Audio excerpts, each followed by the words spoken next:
Hi there, Dr. Jewa here, and we're on day 33 in A Course in Miracles, chapter 4, section 5, entitled The Ego Body Illusion. The Ego Body Illusion. All things work together for good. There are no exceptions except in the ego's judgment. The ego exerts maximal vigilance about what it permits into awareness, and this is not the way a balanced mind holds together.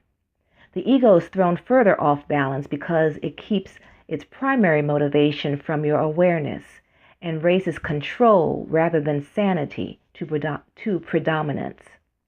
The ego has every reason to do this, according to the thought system which gave rise to it and which it serves. Sane judgment would inevitably judge against the ego and must be obliterated by the ego in the interest of its self-preservation. A major source of the ego's off-balance state is its lack of discrimination between the body and the thoughts of God. Thoughts of God are unacceptable to the ego because they clearly point to the non-existence of the ego itself.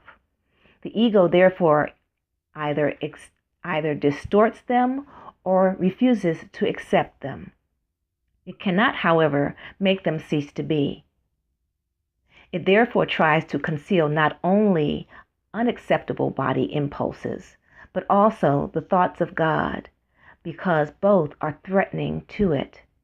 Being concerned primarily with its own preservation in the face of threat, the ego perceives them as the same.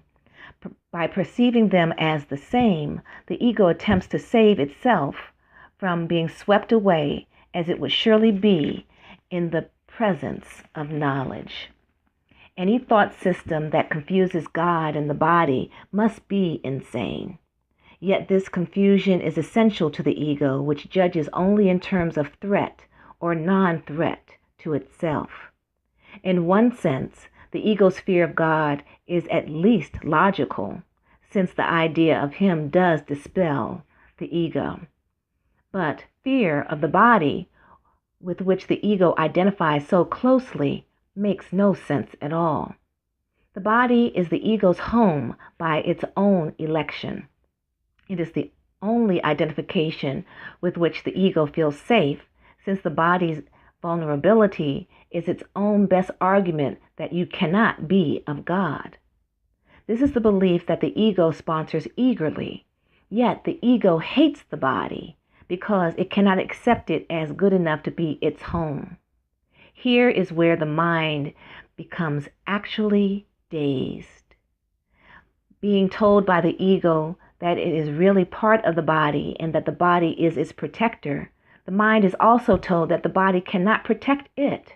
Therefore, the mind asks, "Where can I go for protection?" To which the ego replies, "Turn to me." The mind, and without cause, reminds the ego that it has itself insisted that it is identified with the body, so there is no point in turning to it for protection. The ego has no real answer to this because there is none, but it does have a typical solution. It obliterates the question from the mind's awareness. Once out of awareness, the question can and does produce uneasiness, but it cannot be answered because it cannot be asked. This is the question that must be asked. Where can I go for protection? Seek and ye shall find does not mean that you should seek blindly and desperately for something you would not recognize. Meaningful seeking is consciously undertaken, consciously organized, and consciously directed. The goal must be formulated clearly and kept in mind. Learning and wanting to learn are inseparable. You learn best when you believe what you are trying to learn is of value to you. However, not everything you want to learn has lasting value. Indeed, many of the things you want to learn may be chosen because their value will not last. The ego thinks it is an advantage not to commit itself to anything that is eternal, because the eternal must come from God. Eternalness is the one function the ego has tried to develop, but has systematically failed to achieve. The ego compromises the issue of the eternal, just as it does with all issues touching on the real question in any way. By becoming involved with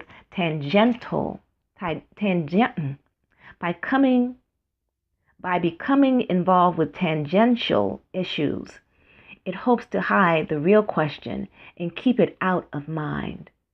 The ego's characteristic busyness with precisely that purpose. Preoccupations with problems set up to be incapable of solution are favorite ego devices for impeding learning progress. Let me say that again.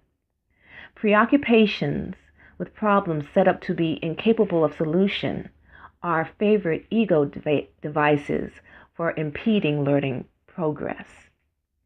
In all these diversionary tactics, however, the one question that is never asked by those who pursue them is, what for? This is the question that you must learn to ask in connection with everything. Whatever it is, it will direct your effort radically.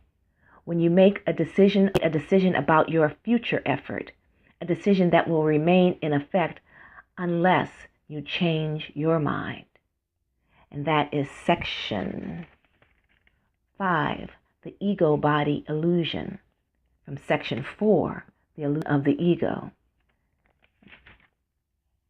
in A Course in Miracles.